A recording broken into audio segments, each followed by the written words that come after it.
సూర్యాపేటలో 2 రోజులుగా diesel, petrol కొరత వేధిస్తుంది. సామాన్యులను ఇబ్బందికి గురి చేస్తుంది.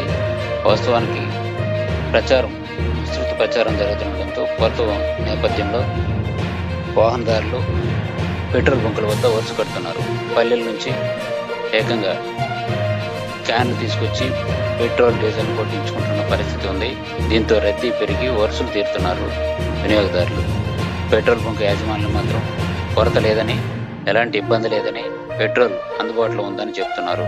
ఇటు ఏకంగా ఆర్టీఓ దేవేందర్ రెడ్డి పెట్రోల్ బంకుల వద్ద పర్యవేక్షణకు అధికారుల బృందాలను ఏర్పాటు చేశారు.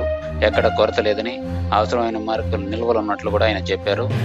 వినియోగదారులు ఎలాంటి ఇబ్బందులకు గురి కావాల్సిన పరిస్థితి లేదని, పెట్రోల్, డీజిల్ ఇబ్బంది లేకుండా సరఫరా చేస్తామని కూడా ఆయన ఈ సందర్భంగా తెలియజేశారు.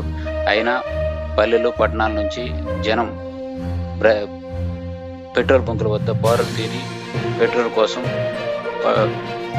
గొడవలు పడుతున్న పరిస్థితి కూడా ఉంది. ఇదంతా ప్రచార ఆర్భాటమేనని, ఎలాంటి కొరత లేదని కూడా అధికారులు చెప్తున్నారు. వినియోగదారులు కూడా ఈ విషయాన్ని గమనించాలని వారు కోరుతున్నారు.